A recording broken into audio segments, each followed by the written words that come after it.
Europe 1. Et vous écoutez Culture Média sur Europe 1, 10h, 11h30. Et ce matin, Thomas Hill, vous recevez Lara Fabian pour son nouveau single Je veux danser qui sort aujourd'hui. Il est tout chaud là, il sort à peine. Et puis la tournée de Lara Fabian qui reprend en mars à l'Accor Arena, notamment le 10 mars. Et ce titre, Je veux danser, on va l'entendre en intégralité avant 11h30 sur Europe 1. Et puis avant l'Accor Arena, il y a Strasbourg le 9 mars. Et puis ensuite Lille, Bruxelles, Bordeaux, Nice, Marseille. Vous enchaînez à une vitesse. Moi, je suis assez impressionné parce qu'à chaque fois, ce sont des très grandes salles qu'il faut aller chercher avec votre voix puissante. Ça demande une discipline de fer, j'imagine, Lara Fabian. Oui, j'ai la chance d'être très très bien entourée de ce point de vue-là. J'ai vraiment un coach vocal qui me suit tous les jours et puis je suis un peu... Voilà, je dois dire que je suis un peu dure dans le sens où je ne déroge à rien de ce qui fait en sorte que ça ne compromette pas la performance, parce que je pense que les gens méritent d'avoir un artiste qui est en forme, méritent d'avoir un artiste qui chante leurs chansons, et comme ils ont envie de l'entendre. Et donc je pense qu'on a une vraie responsabilité par rapport à ça. Ça vous est déjà arrivé de devoir annuler un concert ? Alors oui, ça m'est arrivé il y a longtemps maintenant quand même. Ça fait longtemps que j'ai pas annulé un concert, mais peut-être aussi qu'aujourd'hui, je prends tellement soin, j'ai tellement d'égards. C'est quoi votre routine, justement, pour y arriver ? Alors, la routine, c'est que je ne dors jamais dans la ville où je chante, ce qui me permet d'arriver, même si j'arrive tard, je dors le plus possible dans l'autre ville. Je travaille 1 heure le matin sur la voix. Je fais du sport, je mange... Ouais, enfin, vos villes, par exemple, quand on regarde votre tournée, le 17 mars, vous êtes à Bordeaux, 48 heures plus tard, vous êtes à Nice.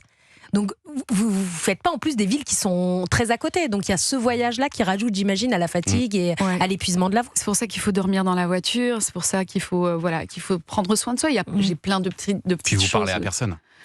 Si, moi aussi, quand même. Moi, je parle là de mon équipe. J'ai une équipe de fous. J'ai la chance d'être entourée par des merveilles d'êtres humains et de musiciens. Donc ça aussi, ça porte. C'est-à-dire arriver sur scène avec ces 14 personnes-là qui sont vraiment littéralement des êtres d'exception. Ça aussi, ça rend les choses beaucoup plus faciles. Et puis devant moi, j'ai des milliers de gens incroyablement présents, merveilleux. Qui vous portent aussi, qui me portent vraiment. C'est grâce à eux. Je retiens qu'il faut dormir beaucoup pour... dormir beaucoup, manger très correctement, éviter... Il ne chantera pas, Olivier Pouls. Et ne pas boire, Olivier, ne pas boire. Ni boire, ni fumer. Bon, ça, c'est... Après... C'est là où le bas blesse. Allez, on va évoquer quelques souvenirs maintenant. Ça a l'air très emmerdant, en fait. Quand je décris ce que je fais, c'est... Ça ne vend pas du rêve, hein. Mais qu'est-ce qu'elle fait, en fait ? Oui, c'est comme ça, si vous voulez être applaudi par 12 000 personnes, Olivier. J'y ai renoncé. Tant pis. En même temps, je crois que Mick Jagger, il n'a pas trop la même hygiène de vie. Oui, après, c'est des styles aussi. Et Johnny, je pense, avait aussi un autre concept. Il y a eu des pacotés chez Johnny, effectivement. Mais ça dépend. Je crois qu'il y a des moments dans la vie où on se dit, OK, alors on choisit entre faire ce qu'on a à faire ou ne pas le faire, finalement. C'est ça le choix. Allez, on va évoquer quelques souvenirs en chanson maintenant, Lara Fabian. Et voici la première chanson.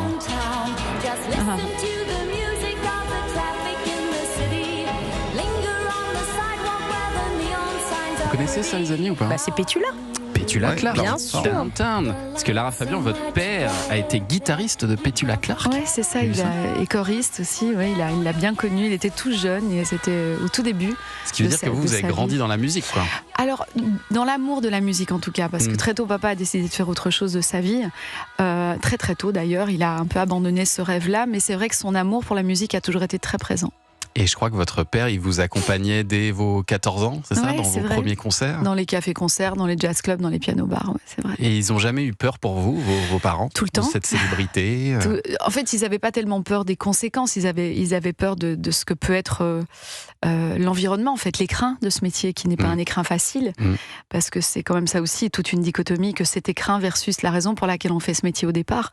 Mais après, je crois qu'ils avaient confiance, en fait, dans l'éducation qu'ils m'avaient donnée, dans ce qui me portait au travers de cette éducation. Et vous avez enregistré votre tout premier 45 tours en hommage à un grand artiste, Lara Fabian. La Ziza est en pleurs, dans le vent du désert, le cœur et l'aventure. Daniel Balavoine, à qui on pense beaucoup évidemment en ce moment. C'est un 45 tours que vous avez enregistré en cachette, je crois. En fait, j'avais gagné un concours radiophonique. Et le prix, c'était d'enregistrer un premier 45 tours. Et donc, je l'ai fait effectivement un peu en cachette. J'ai écrit cette chanson-là avec Marc Lerch. Et puis, on est parti l'enregistrer. Et puis voilà, je l'ai présenté à mes parents par la suite. tirage de 500 exemplaires. Waouh. Vous les avez vendus vous les avez vendus ou pas? Mais en tout cas, je pense qu'eux les ont vendus parce que c'était à l'époque, c'est une radio belge qui existe encore d'ailleurs, qui est la RTBF, qui était derrière ce radio crochet. Non, mais il valent une fortune maintenant. Mais Celui qui a l'Aziza et Templer en vinyle à la maison, c'est vrai. Il est peut-être millionnaire. Allez, encore une chanson. Oui. Oh my God. La cage d'escalier s'en souvient. Ça, c'est Vision of Love de Mariah Carey. Pourquoi cette chanson, elle a été importante pour vous? Probablement, mon premier face-à-face avec cette dextérité vocale qui m'impressionnait beaucoup. C'était pas ma culture à la base. Mes parents écoutaient d'autres voix, de Maria Callas à Nana Mouskouri à Barbra Streisand. Mais quand j'entends Mariah Carey et j'entends cette incroyable acrobate de la voix qu'elle est, là, je me rappelle avoir enregistré la chanson et avoir ralenti tous les passages où elle descend plus de 18 notes en 2 secondes pour comprendre comment elle faisait techniquement. Et en fait, ça ne s'apprend pas. C'est une disposition musculaire. Un don. Ouais, c'est un véritable don. Alors oui, vous pouvez créer des espaces dans lesquels vous apprenez comment techniquement ça se fait, mais quand on a une musicalité comme celle-là qui vient du blues, du R&B, de la musique noire, en fait, c'est quelque chose qui est presque cellulaire, qui est presque génétique. Et j'ai dû chanter cette chanson dans la cage d'escalier, mais jusqu'à l'écœur en toum. Je pense que mes parents n'en pouvaient plus de m'entendre faire à la fin, ils n'en pouvaient plus. Genre, mais qu'est-ce qu'elle fait? Viens, on écoute Barbra Streisand. Pourquoi dans la cage d'escalier? Parce que ça résonne. Oui, ça résonne. Parce que ça résonne. Donc je me mettais assise je m'habillais parce qu'il faisait très froid dans cette cage d'escalier avec un gros pull, une écharpe et je m'asseyais là et ça résonnait. Et j'arrivais à peu près à le reproduire. Il y avait des voisins dans la cage d'escalier? Oui, ils ne me supportaient pas. Ils ont tous déménagé. Voilà. Ils m'appelaient le mal de tête qui marche. C'est charmant. Justement, vous parliez de Barbra Streisand.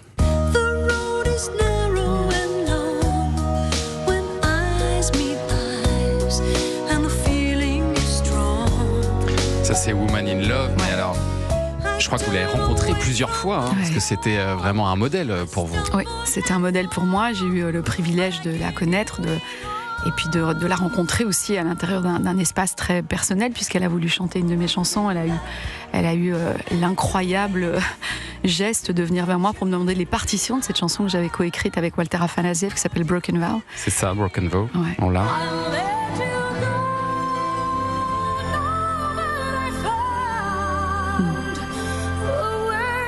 Et elle a repris cette chanson? Ouais, elle a repris cette chanson en live et ça a été fou quand même d'être face à cette immense... Mais tellement fou que je crois que la première fois qu'elle vous a appelé, vous n'y avez pas cru en fait. Oui, j'ai raccroché, je vous jure.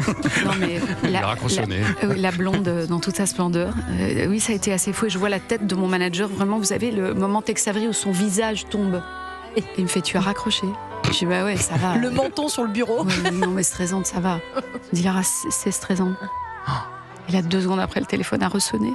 Grâce à Dieu, il fait You didn't believe me, right? Non, je ne te croyais pas. I was calling you for the charts of Broken Vow. J'ai halluciné. Ouais. Je t'appelais pour reprendre ta chanson, c'est quand même assez génial. Allez, une dernière chanson.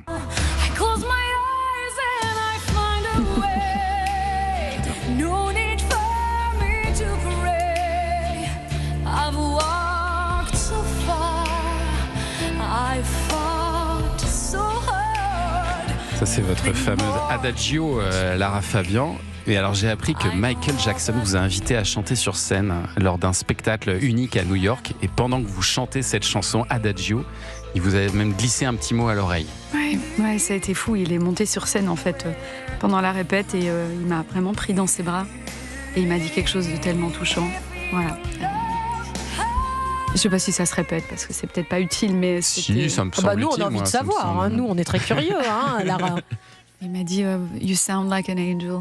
Ah ouais. I'm deeply touched. J'étais assez Votre bouleversée. voix sonne comme celle d'un ange et je suis profondément touchée. Ben voilà, c'est magnifique, c'est quand même génial. Oui, il y a des moments quand même, on se repasse le film. Oui, quand même. Parce que c'est assez Michael fou. Jackson. Ouais. Et à la fin, on était tous l'un à côté de l'autre. Il y avait de Whitney Houston à Beyoncé, à Jackson, et on faisait les chœurs dans cet incroyable événement qui s'appelait Miracle on 42nd Street, qui est le fameux concert organisé chaque année au profit des enfants défavorisés de New York.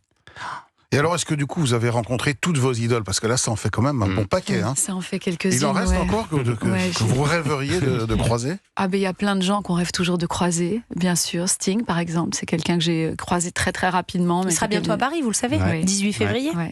On peut vous organiser ça. Avec plaisir. Nous, on a son 06. Eh bien, quand vous voulez. Sting, pas de problème, on s'en occupe tout de suite. Il écoute d'ailleurs. Il Tous les écoute, matins, il écoute Culture Média. Il est très très fidèle de Culture Média. Hello Sting. Hi Sting. Allez, dans un instant, Adrien Bagé, J'ai pas la pression, là, on pas va du vous tout. donner la parole. Oui, c'est sympa de passer après Michael Jackson c'est sympa, et Sting. là. Et alors là, on va parler d'un sujet sérieux dans un instant, le cinéma iranien, parce que c'est un cinéma qui arrive à rayonner partout dans le monde, malgré la censure du régime, et on avait envie de comprendre comment et pourquoi. Ce sera dans un instant sur Europe 1, ne bougez pas. 10h, 11h30. Culture Média sur Europe 1. Bonjour, c'est Clélie Mathias.